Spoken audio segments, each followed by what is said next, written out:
Hi dear KCET students, ನಮ್ಮ ಚಾನಲ್ಗೆ ಸ್ವಾಗತ. ದಯವಿಟ್ಟು ಸಬ್ಸ್ಕ್ರೈಬ್ ಮಾಡ್ಕೊಳ್ಳಿ ಅಂದರೆ ಇಮ್ಮಿಡಿಯೇಟ್ಲಿ ಸಬ್ಸ್ಕ್ರೈಬ್ ಮಾಡ್ಕೊಳ್ಳಿ. ಒಂದು KCETಗೆ ಸಂಬಂಧಪಟ್ಟಂತಹ ಒಂದು ಇಂಪಾರ್ಟೆಂಟ್ ಅಪ್ಡೇಟ್ಸ್ನ ಇದರಲ್ಲಿ ಕೊಡ್ತಾ ಇದ್ದೀನಿ. ಇವತ್ತು ತಾನೇ ಒಂದು ಇಂಪಾರ್ಟೆಂಟ್ ಅಪ್ಡೇಟ್ಸ್ ಬಂದಿದೆ. ಅದಕ್ಕೆ ಸಂಬಂಧಪಟ್ಟಂತೆ ನಾನು ಒಂದು KCET ಅಂದರೆ ಒಂದು KEI ಒಂದು ಡಿಪಾರ್ಟ್ಮೆಂಟ್ಗೆ ಕಾಂಟ್ಯಾಕ್ಟ್ ಮಾಡಿದಾಗ ಅವರು ಕೆಲವೊಂದು ಅಪ್ಡೇಟ್ಸ್ನ ಕೊಟ್ಟಿದ್ದಾರೆ. ಸೊ ಆ ಎಲ್ಲ ಅಪ್ಡೇಟ್ಸ್ನ ನಾನು ಈ ಒಂದು ವಿಡಿಯೋದಲ್ಲಿ ಹೇಳ್ತಾ ಇದ್ದೀನಿ. ದಯವಿಟ್ಟು ಸಬ್ಸ್ಕ್ರೈಬ್ ಮಾಡ್ಕೊಳ್ಳಿ ಅಂದರೆ ಇಮ್ಮಿಡಿಯೇಟ್ಲಿ ಸಬ್ಸ್ಕ್ರೈಬ್ ಮಾಡ್ಕೊಳ್ಳಿ.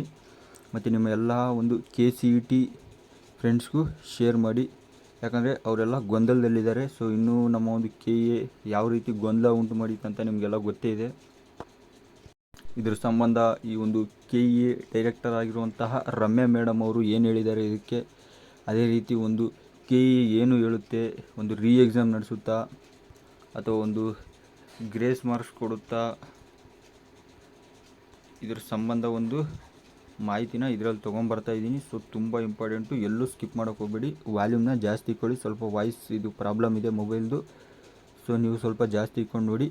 ಬನ್ನಿ ಇದರಲ್ಲಿ ಏನು ಮಾಹಿತಿ ಇದೆ ಇವತ್ತಿಂದು ನೋಡ್ತಾ ಹೋಗೋಣ. ಮೊದಲಿಗೆ, days after students, lecturers and parents protested against the Karnataka examination authority KEI for asking out of syllabus questions in the Karnataka Common Entrance Test KCET 2024.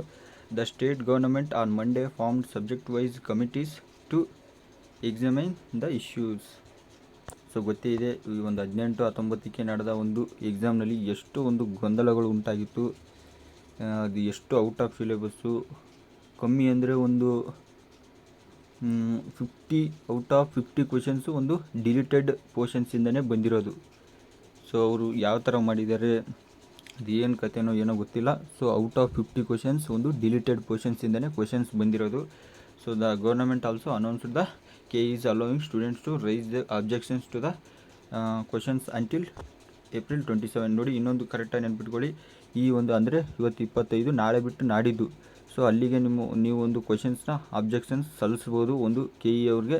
So immediately ಯಾರ್ಯಾರು ಸಲ್ಲಿಸಿಲ್ಲ ಇಮ್ಮಿಡಿಯೇಟ್ಲಿ ಒಂದು ಅಬ್ಜೆಕ್ಟ್ಸ್ನ ಒಂದು ಸಬ್ಮಿಟ್ ಮಾಡಿ. ಯಾಕಂದರೆ ಈ ಒಂದು ಮಾಡ್ತಾ ಇದ್ರೇ ಅವ್ರಿಗೆ ಒಂದು ಗಮನಕ್ಕೆ ಬರುತ್ತೆ, ಇಲ್ಲಾಂದರೆ ನಾವು ಬಿಟ್ಟು ಕೂತ್ಬಿಟ್ರೆ ಆಗಲ್ಲ. ಸೊ ಅದಕ್ಕಾಗಿ ಅದೇ ರೀತಿ ನಾವು ಮುಂಚೆನೇ ನಿಮ್ಗೆ ಹೇಳಿದ್ದೆ, ಒಂದು ಟ್ವಿಟರ್ ಅಭಿಯಾನ ಮಾಡಿ, ನಾನೊಂದು ಪೋಲ್ ಕೊಟ್ಟಿದ್ದೆ ಯೂಟ್ಯೂಬಲ್ಲೆಲ್ಲ. ಸೊ ಎಲ್ಲ ಒಂದು exam, most of students exam ಹೇಳಿದ್ರಿ, ಕೆಲವರು ಗ್ರೇಸ್ ಮಾರ್ಕ್ಸ್ ಹೇಳಿದ್ರಿ. ಸೊ ಇದು ಒಂದು ಮಹತ್ತರ ವಿದ್ಯಾರ್ಥಿಯ ಒಂದು ಮಹತ್ತರ ಘಟನೆ. ಒಂದು KCET ಒಂದು ಮೇಯ್ನ್ ಇಂಪಾರ್ಟೆಂಟ್ ಒಂದು ಥಿಂಗ್ ಅಂದರೆ ಲೈಫಲ್ಲಿ ಒಂದು ಮುಂದೆ ನೀವು ಒಂದು ಮೆಡಿಕಲ್ಲು, ಒಂದು ಅಗ್ರಿಕಲ್ಚರು, ಒಂದು ಇಂಜಿನಿಯರಿಂಗು ಎಲ್ಲ ಹೋಗ್ಬೇಕಂದ್ರೆ ಒಂದು KCET ತುಂಬ ಇಂಪಾರ್ಟೆಂಟ್ ಆಗುತ್ತೆ. ಅದಕ್ಕಾಗಿ ಸೊ ಯಾರು ಇದನ್ನು ಸುಲಭವಾಗಿ ತೊಗೋಬೇಡಿ, ಯಾಕಂದರೆ ತುಂಬ ಇಂಪಾರ್ಟೆಂಟ್ ಇದೆ. ಸೊ ಹಿಂಗೆ ಬಿಟ್ಬಿಟ್ರೆ ಒಂದು KEI ಅವರು ಅಷ್ಟೇ ಇದನ್ನು ಅಲ್ಲಿಗೆ ಕ್ಲೋಸ್ ಮಾಡ್ಕೊಂಡು ಹೋಗಿ ಮಾರ್ಕ್ಸ್ ಕೊಟ್ಕೊಂಡು ರ್ಯಾಂಕ್ ಬಿಟ್ಬಿಡ್ತಾರೆ. ಸೊ ಅದಕ್ಕಾಗಿ ನಾವು ಬಿಡೋರಲ್ಲಿ, ಅದಕ್ಕಾಗಿ ನೋಡಿ ಈ ಒಂದು ಸೊ ಅಪ್ಡೇಟ್ಸ್ ಕೊಡ್ತಾ ಇದ್ದೀನಿ ಏನೇನಿದೆ ಅಂತ ನೋಡಿ. ಒಂದು ABVP ಮೊನ್ನೆಯಿಂದಲೂ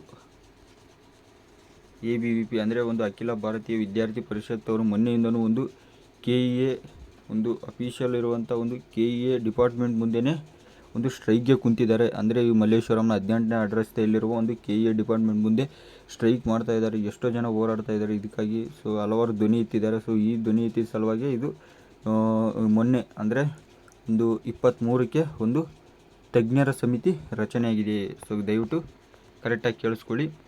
ಸೊ 4 ಸಬ್ಜೆಕ್ಟ್ಗೆ ಒಂದು ತಜ್ಞರ ಸಮಿತಿಯನ್ನು ರಚನೆ ಮಾಡಿದ್ದಾರೆ. ಅಂದರೆ ಒಂದು ಎಕ್ಸ್ಪರ್ಟ್, ಇಲ್ಲಿ ಕೊಡ್ತೀನಿ ನೋಡಿ, ಒಂದು ಎಕ್ಸ್ಪರ್ಟ್ ಕಮಿಟಿ ರಚನೆಯಾಗಿದೆ. ಸೊ ಅವರು ಇಲ್ಲಿ ಏನಾಗಿದೆ ಮ್ಯಾಟ್ರ್ ಅಂದರೆ, ಇವಾಗ ನಿನ್ನೆ ಮತ್ತು ಮೊನ್ನೆ 2 ದಿವಸ ಕರೆಕ್ಟಾಗಿ ಏನೇನು ಕ್ವೆಶನ್ಸ್ ಡಿಲೀಟೆಡ್ ಪೋರ್ಷನ್ಸಿಂದ ಬಂದಿದೆಯೋ ಅದೆಲ್ಲನೂ ಅವರು ಇವಾಗ ಎಲ್ಲನೂ ಆಚೆ ತೆಗೆದಿದ್ದಾರೆ. ಸೊ ಅವರು ಇನ್ನೂ ಇವತ್ತು ಮುಗಿಯುತ್ತದು. ಸೊ ಅದೊಂದು ಅಪ್ಡೇಟು, ಬಿಗ್ ಅಪ್ಡೇಟ್. ಅಂದರೆ ಇದು ಕರೆಕ್ಟಾಗಿ ಕೇಳಿಸ್ಕೊಳ್ಳಿ. ಈ ತಜ್ಞರ ಸಮಿತಿ ಅವ್ರು ಹೇಳಿದ ಪ್ರಕಾರ 23ನೇ ತಾರೀಕಿಂದ 25ರೊಳಗಡೆ ನಾವು ಒಂದು ಮುಗಿಸ್ತೀವಿ, ಏನೇನಿದೆ ಅದೆಲ್ಲ ಒಂದು ಸಲ್ಲಿಸ್ತೀವಿ ಇಮಿಡಿಯೇಟ್ಲಿ KEI ಅವ್ರಿಗೆ ಅಂತ ಹೇಳಿದ್ದಾರೆ. ಈ ರಮ್ಯಾ ಮೇಡಮ್ ಕೂಡ ಹಾಗೆ ಹೇಳಿದ್ದಾರೆ. ಸೊ ತಜ್ಞರ ಸಮಿತಿ ರಚಿಸಿದ್ವಿ, ಅದನ್ನು ಇಮಿಡಿಯೇಟ್ಲಿ ನಾವು 25ರೊಳಗಡೆ ಮುಗಿಸಿ ಏನೇನು ಬಂದಿದೆ, ಯಾವ ಥರ ಏನು ಕ್ರಮ ತೊಗೋಬಹುದು ಅಂತ ಅವ್ರು ಹೇಳ್ತೀನಿ ಅಂದಿದ್ರು. ಸೊ ದಯವಿಟ್ಟು ಕೇಳಿಸ್ಕೊಳ್ಳಿ, ಇದು ತುಂಬ ಇಂಪಾರ್ಟೆಂಟ್. ಇಲ್ಲಿ ಏನಂದರೆ ಇವಾಗ ನೋಡಿ ತಜ್ಞರ ಸಮಿತಿ ರಚನೆ ಆಗಿದೆ, ಇವತ್ತದು ಮುಗಿದೋಗುತ್ತೆ. ಸೊ ಏನು ನಿರ್ಧಾರ ಬರುತ್ತೆ ಅಂತ ಇವಾಗ ಇವು ತಜ್ಞರ ಸಮಿತಿ ಆ ಎಲ್ಲ ಏನೇನು ಬಂದಿತ್ತು ಕ್ವಶನ್ಸ್ ಎಲ್ಲ ಒಂದು ಕೆ ಇಗೆ ಒಂದು ಸಬ್ಮಿಟ್ ಮಾಡುತ್ತೆ. ಕೆ ಇ ಅವರು ಈ ಡೈರೆಕ್ಟರ್ ಮೇಡಮ್ ಮತ್ತು ಇವರೆಲ್ಲ ಏನು ನಿರ್ಧಾರ ತೊಗೊತಾರೆ ಅದ್ರ ಮೇಲೆ ಡಿಪೆಂಡ್ ಆಗಿದೆ. ಸೊ ಅದಕ್ಕಾಗಿ ಕರೆಕ್ಟಾಗಿ ಕೇಳಿಸ್ಕೊಳ್ಳಿ, ಇವತ್ತಿಂದ ಅಪ್ಡೇಟು ಅದು ಕರೆಕ್ಟಾಗಿದೆ ಅಪ್ಡೇಟು ನೋಡಿ. The statement issued by the higher education department on Monday shed pursuant to the exams many complained that a number of questions from the papers were allegedly out of the syllabus of CET. ನೋಡಿ ಮತ್ತು representations were also received that many questions were not from the syllabus and that this has affected the students. ನೋಡಿ ಇಲ್ಲಿದೆ ನೋಡಿ, demands to providing grace marks or reconducting the exam were also made. The KE has allowed students to raise objections to the questions up to April 27. The KE has asked to submit a detailed report in this regard to the government. ನೋಡಿ ಎಲ್ಲ ಮಾಹಿತಿ ಇದರಲ್ಲಿ ನಾನು ಬರೆದಿದ್ದೀನಿ ಕ್ಲೀನಾಗಿ, ಸ್ವಲ್ಪ ನೋಡ್ಕೊಳ್ಳಿ. ನೋಡಿ ಕಮಿಟಿ ಎಕ್ಸ್ಪರ್ಟ್ ಕಮಿಟಿ ಹೇಳಿದ್ನಲ್ಲ, ಸೊ ಇವತ್ತು ಸಬ್ಮಿಟ್ ಆಗುತ್ತೆ. ಅವರು ಒಂದು ಟುಡೇ ಒಂದು ಸಬ್ಮಿಟ್ ಮಾಡ್ತಾರೆ. ಸೊ ಕರೆಕ್ಟಾಗಿ ನೋಡಿಸ್ಕೊಳ್ಳಿ, ಎಲ್ಲೂ ಸ್ಕಿಪ್ ಮಾಡಿಬಿಡಿ ವೀಡಿಯೋನ. ಇನ್ನೂ ಮುಂದೆ ಮಾಹಿತಿ ಕೊಡ್ತಾ ಹೋಗ್ತಾಯಿದ್ದೀನಿ. ಮಾಹಿತಿ ಇನ್ನೂ 2 ಅಪ್ಡೇಟ್ ಕೊಡ್ತೀನಿ. ಇವಾಗ 1 ಅಪ್ಡೇಟ್ ಕೊಟ್ಟೆ, ಇನ್ನೂ 2 ಅಪ್ಡೇಟ್ ಏನಾಗಿದೆ ಇವತ್ತಿಗೆ ಅಂತ ಕೊಡ್ತಾಯಿದ್ದೀನಿ. ನೋಡಿ ಇಲ್ಲಿ ನೋಡಿ ಒಂದು many KCET candidates who took the protest at KA office in Malleshwaram, Bengaluru. ನೋಡಿ ಟೋಟಲ್ 45 ಕ್ವೆಶನ್ಸ್ಗೆ ಒಂದು ಕಂಪ್ಲೇಂಟ್ ಆಗಿದೆ. ನೋಡಿ ಎಲ್ಲ ಮಾಹಿತಿನೂ ಇದರಲ್ಲಿ ಕೊಡ್ತಾಯಿದ್ದೀನಿ. ನೋಡಿ ಒಂದು ಈ minimum of 10 questions in biology, 11 questions in mathematics, 9 in physics and 15 in chemistry var out of the syllabus. ನೋಡಿ ಇಷ್ಟು ಒಂದು ಸೊ ಹೇಳೋಕ್ಕಾಗಲ್ಲ. ಸೊ ಈ ರೀತಿಯಲ್ಲಿ ಇಷ್ಟು ಕ್ವೆಶನ್ಸ್ ಅಂದರೆ ಅದು ಕಮ್ಮಿನ. ಸೊ 4 ಒಂದು ಸಬ್ಜೆಕ್ಟ್ಸಿಂದನೂ ನೋಡಿ ಔಟ್ ಆಫ್ 10 ಇರೋದು ಕ್ವೆಶನ್ಸು. ಏನು 10, 11, 15, 9. ಅಯ್ಯೋ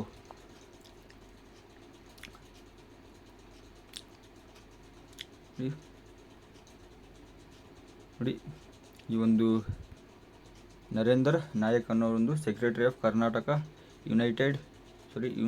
unaided pre university college management association said. ಅವ್ರು ಏನು ಹೇಳಿದ್ದಾರೆ ನೋಡಿ, ಒಂದು ನರೇಂದ್ರ ನಾಯಕರವರು ಒಂದು ಅನ್ಏಡೆಡ್ ಪ್ರಿ ಯೂನಿವರ್ಸಿಟಿ ಕಾಲೇಜ್ ಮ್ಯಾನೇಜ್ಮೆಂಟ್ನ ಅಸೋಸಿಯೇಟ್ರು.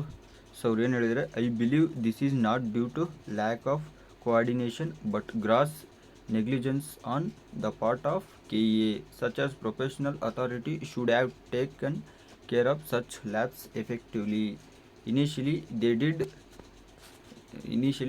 they did not admit that they were wrong. ನೋಡಿ they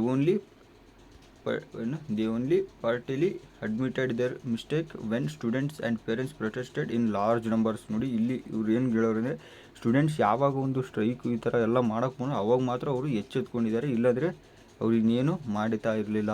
V hope that the committee will come up with a comprehensive and effective solution to address the crisis. If not the aggrieved students and parents will explore legal actions. So ಅವರು ಇಷ್ಟು ಮಾಹಿತಿನ ಇದರ ಸಂಬಂಧ ಕೊಟ್ಟಿದ್ದಾರೆ. So Narendra ನಾಯಕರವರು ಒಬ್ಬರು secretary, ಅವರು unaided ಒಂದು pre university ಮ್ಯಾನೇಜ್ಮೆಂಟ್ಗೆ. ಸೊ ನೋಡೋದ್ರಲ್ಲ ಇಷ್ಟು ಅಪ್ಡೇಟ್ಸು ಇದರಲ್ಲಿ ಕರೆಕ್ಟಾಗಿ ಕೊಟ್ಟಿದ್ದೀನಿ ನಾನು. ಸೊ ಇದು ಕನ್ಫರ್ಮ್ ಅಪ್ಡೇಟ್ಸು. ಇನ್ನೇನೇ ಅಪ್ಡೇಟ್ ಬಿಡಿಸು ಇಮಿಡಿಯೇಟ್ಲಿ ತಿಳಿಸೋ ಪ್ರಯತ್ನ ಮಾಡ್ತೀನಿ. ಅದಕ್ಕೆ ನೀವು ಇಮಿಡಿಯೇಟ್ ಸಬ್ಸ್ಕ್ರೈಬ್ ಹಾಕಿಕೊಂಡಿರಿ. ಸೊ ಇನ್ನೇನೇ ಡೌಟ್ಸ್ ಇದ್ದರೂ ನನಗೆ ಕಮೆಂಟ್ ಮಾಡಿ ತಿಳಿಸಿ. ಮುಂದಿನ ವೀಡಿಯೋದಲ್ಲಿ ಸಿಗ್ತೀನಿ. Thank you for watching. ಇನ್ನು ಸಬ್ಸ್ಕ್ರೈಬ್ ಆಗೋದು ಮರಿಬೇಡಿ. ನಿಮ್ಮ ಒಂದು ಸ್ನೇಹಿತರಿಗೂ ಶೇರ್ ಮಾಡಿ KCET ಸ್ಟೂಡೆಂಟ್ಸ್ಗೆ. once again, thank you.